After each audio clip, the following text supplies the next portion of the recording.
참 예수님, 거룩한 기쁨의 벗 가톨릭 문화원의 박유진 신부입니다. 성주간 화요일입니다. 베드로가 다시 주님 어찌하여 지금은 주님을 따라갈 수 없습니까? 주님을 위해서라면 저는 목숨까지 내놓겠습니다 하자 예수님께서 대답하셨다. 나를 위하여 목숨을 내놓겠다는 말이냐? 내가 진실로 진실로 너에게 말한다. 닭이 울기 전에 너는 3번이나 나를 모른다고 할 것이다.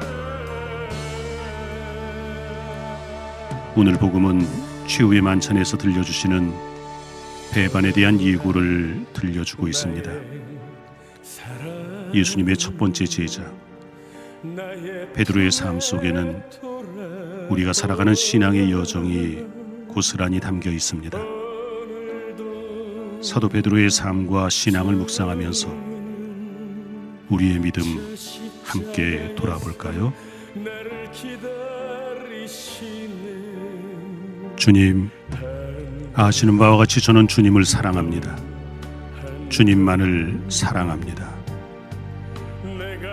사도 베드로의 진실된 신앙 고백이 있기까지 베드로의 인생 안에는 예수님을 따르기 시작하면서부터 주님과 생사고락을 함께하며 겪어야 했던 예수님에 대한 체험들과 그에 따른 한 시골 어부의 온전히 변화된 삶이 있었음을 우리는 먼저 기억해야 합니다. 성경에는 대표적인 베드로의 예수님 체험 사건들이 모두 6차례에 걸쳐 나오고 있습니다. 먼저 베드로의 예수님과의 첫 번째 만남은 호숫가에서 이루어지죠.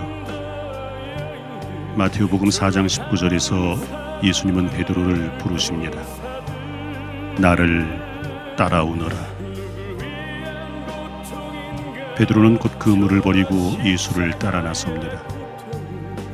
예수님을 처음 보는 순간 소설 속 운명처럼 끌렸던 베드로의 단순하고 순수함을 엿보게 하는 사건이었습니다. 우리도 어쩌면 처음 예수님을 만나던 순간 마치 베드로처럼 나의 집착이나 욕심이라는 그물을 모두 버리고 더 크고 의미 있는 인생을 위해 오직 예수님을 따르겠다는 단순하고 순수한 마음들이 있었을 것입니다. 베드로의 두 번째 만남은 마태오복음 14장 22절부터 33절에 무리를 걸으신 예수님과의 만남입니다. 호수 한가운데를 걸어오시는 예수님을 본 베드로는 갑자기 자신도 무리를 걷고 싶었습니다. 처음엔 겁이 나지 않았습니다. 걸어오라는 예수님의 말씀과 예수님처럼 걸을 수 있다는 확신 때문이었겠죠. 하지만 베드로가 겁을 먹고 의심을 품은 순간 그는 물에 빠져 허우적거립니다. 이 겁 많은 허풍쟁이 사나이에게 예수께서 질타하십니다. 왜 의심을 품었느냐? 그렇게도 믿음이 약하냐? 우리도 이 단계의 베드로처럼 겁 많고 가식적인 허풍으로 가득한 신앙인은 혹시 아닐까요?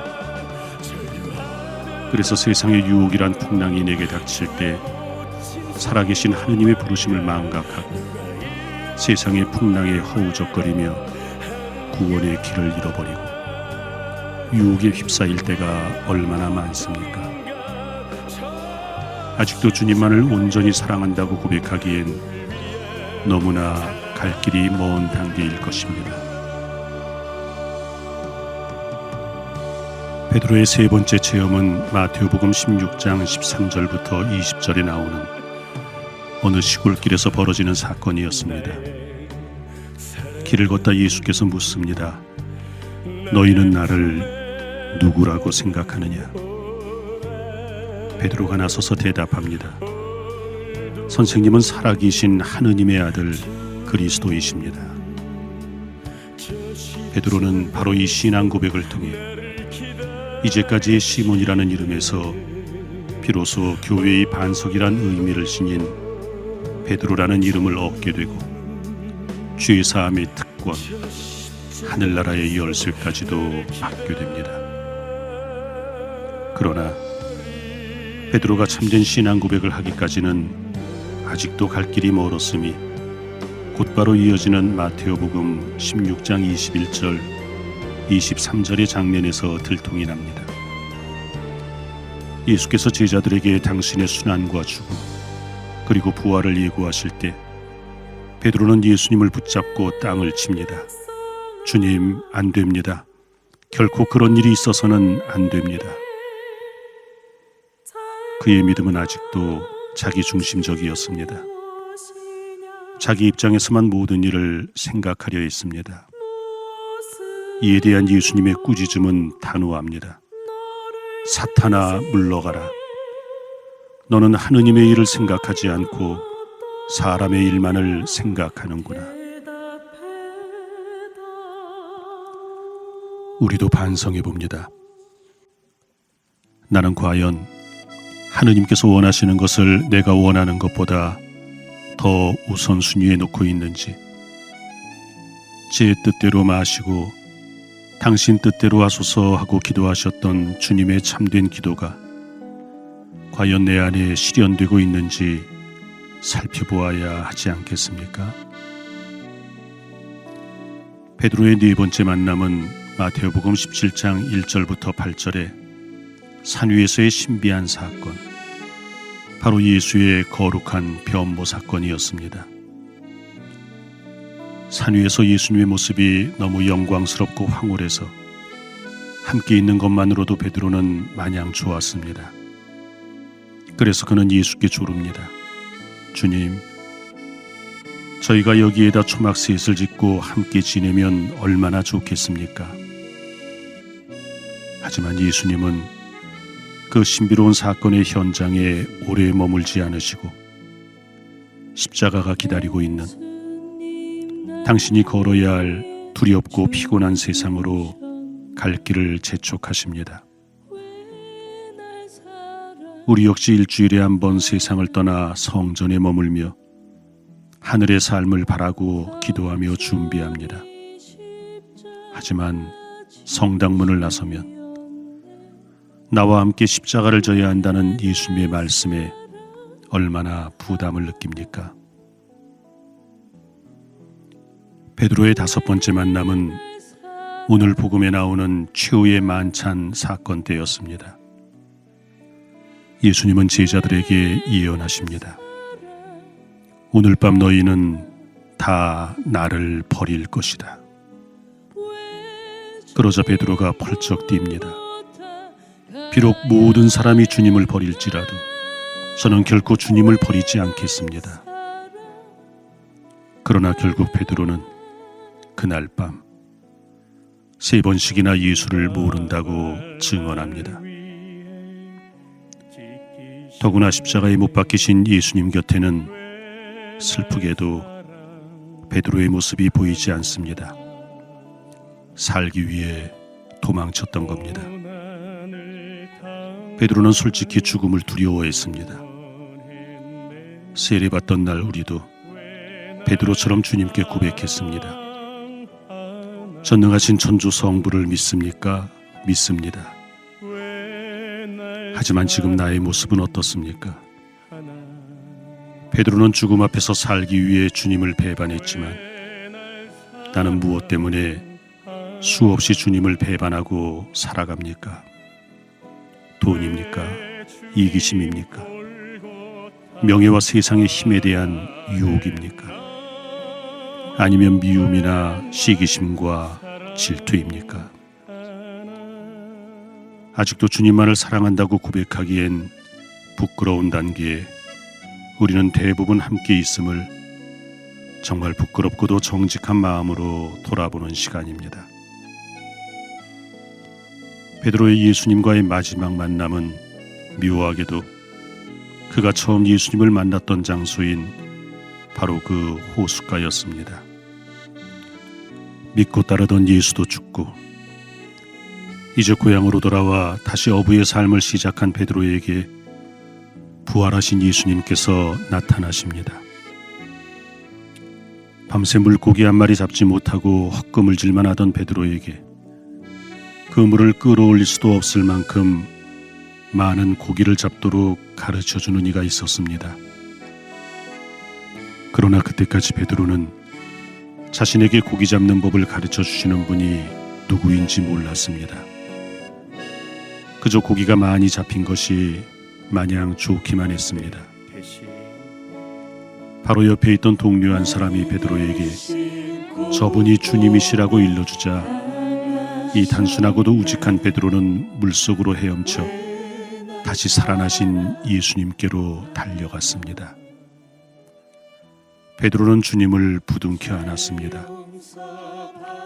동료의 도움으로 부활하신 주님을 만나고 체험한 것입니다.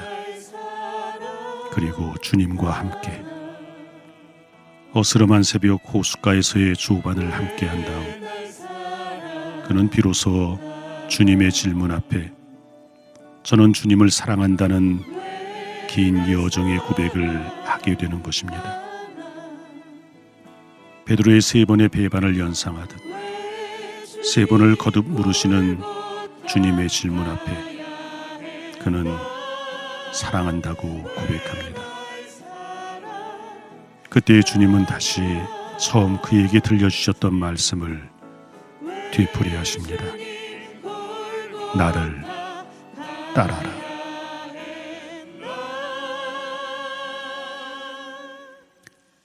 베드로의 신앙 고백은 하루아침에 생겨난 것이 아닙니다. 3년 동안 끊임없이 예수님을 만나는 가운데 체험하고 깨달은 결심이었습니다. 베드로의 신앙 고백이 그의 삶 속에서 완성되기까지 그에게는 잘못도 배신도 있었습니다. 실패도 있었습니다. 그러나 그는 다시 일어나 때로 등 돌리고 때론 다른 꿈을 꾸고 때로 배반했던 주님께로 나아갔습니다. 부활하신 예수님을 만나기 위해 얼마나 긴 시간과 노력이 필요한지를 우리는 베드로의 신앙의 발자취를 통해서도 깨달아야 합니다. 신앙 고백. 예수가 구세주이시며 참된 나의 하느님이심을 고백하는 데에는 우리의 전 생애를 통한 그리스도와의 희노애락의 만남이 필요한 것입니다. 신앙은 단지 가족 중에 누군가 모진 병이 들거나 집안에 우환이 생길 때, 자식이 시험을 치러야 할 때나 어떤 다급한 일이 생겨 내 발등에 불이 떨어졌을 때 주님께 믿음을 고백하고 매달리는 것이 아니기 때문입니다. 주님께서는 지금 이 시간 우리들에게 똑같은 질문을 던지십니다. 내가 나를 사랑하느냐? 어쩌면 하루에도 3번 이상 주님을 배반하는지도 모르는 우리에게 던지는 질문입니다. 내가 정말 나를 사랑하느냐? 그리고 말씀하십니다. 나를 따라라. 가정에서 혹은 직장에서 몇 년을 살아도 낯설게 느껴지는 이 도시의 한가운데에서 그리스도께서는 우리보다 먼저 인생의 나그네가 되어 우리가 삶의 길을 가고 있을 때 말없이 동행해 주십니다. 나약한 인간이기에 씻고 돌아서도 다시 죄를 짓고 할 말을 잃은 우리를 위해 그리스도께서는 가늠한 여인 앞에서 우리보다 먼저 침묵이 되어 자비의 손길로 어루만져 주십니다. 우리가 절망할 때 골고타 언덕 위에서 그리스도께서는 우리보다 먼저 절망이 되어 우리가 희망을 잃고 무너져 내릴 때 넉넉하게 받아 안아주십니다. 그분은 우리보다 먼저 죽음이 되었고 우리가 마지막 숨을 거둘 때 두 눈을 감겨주실 분이십니다. 2000년 전 어느 새벽 잠시 빌린 무덤에서 그분은 마침내 우리보다 먼저 죽음에서 일어나 우리를 영원한 생명으로 인도하는 이웃이 되어 주실 것입니다. 오늘 다시 십자가의 길을 가시는 그분의 사랑 때문에 우리는 어떠한 역경에서도 죽음보다 강한 희망을 잃지 말아야 합니다. 결국 우리의 삶은 하나의 연극에 비길 수 있겠죠. 때때로 우리는 꿈에 잠기고 환상에 잠깁니다. 각자의 인생의 무대에서 우리는 자신이 맡은 역할을 하면서 때로는 울고 때로는 웃으며 사랑에 빠지기도 합니다. 밝은 조명을 받으며 한 막 한 막이 내릴 때마다 우리는 이웃으로부터 수많은 격려의 박수를 받기도 합니다. 그러나 이제 마지막 막이 내리고 세속의 이웃들, 그 관객들도 모두 돌아가 버리고 마지막엔 내 인생의 무대마저 어둠에 잠겨버릴 때, 그때는 누가 우리의 이웃이 되어 우리를 위해 자비의 포옹과 위로의 박수를 쳐주겠습니까? 오늘도 나를 사랑하기에 당신이 받으셔야 할 고난의 잔, 고난의 십자가를 지고 가시는 분, 예수 그리스도, 그분이 아니십니까? 네. 성주간 화요일 베드로의 묵상은 여기까지입니다. 영적으로도 목마르고 힘든 시간을 보내고 있습니다. 교우 여러분의 마음이 답답하고 힘들고 또 사실 신부들의 마음도 아프고 무거운 시간입니다. 이 소중한 시간 교우들과 함께 해야 하는데 전례의 자리에 함께 있을 수 없는 십자가, 지금 우리가 함께 지고 나아가고 있습니다. 그래서 오늘은 힘내시도록 좀 특별한 영상 자료 함께 나누려고 합니다. 정식 콘서트도 아니고 프로페셔널한 가수나 연주자들도 아닙니다. 노래의 아마추어들이면서도 그렇다고 준비하고 연습한 곡도 아니었습니다. 더구나 음주 후에 충동적인 우리만의 음악회였습니다. 1년에 한 번씩 1981년에 서울신학교에 입학한 동창 신부들이 모임을 갖습니다. 우리 대부분 서품 30주년을 맞는 친구들이죠. 3년 전 문화원에서 모임을 할 때 저녁을 먹고 함께 불렀던 노래 가운데 신학생 시절 함께 부르던 서울신학교의 교가와 임쓰신 가시관 나눕니다. 모두 지금 힘겹지만 함께 기도하고 노래하며 언젠가 우리를 부르셨고 따라 나섰던 그 믿음의 갈릴리 호숫가에서 당신께 사랑을 고백하는 믿음의 성주간 되시기를 기도합니다.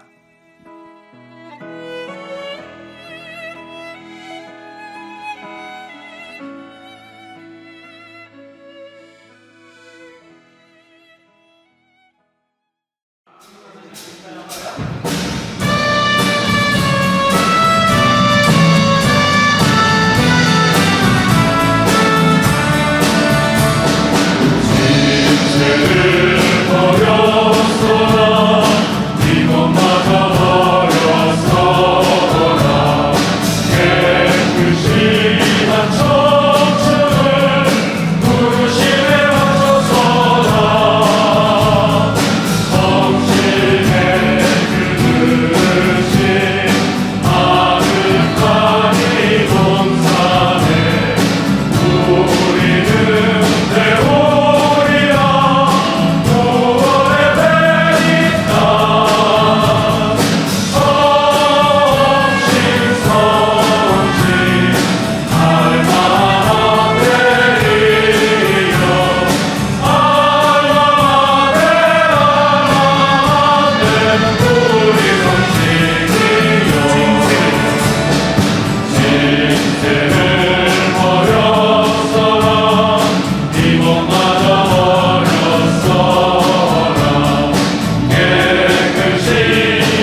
주간입니다.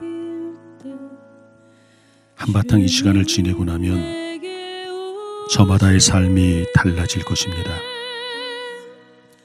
그날이 우리의 봄날, 우리의 부활이기를 꿈꾸는 시간입니다.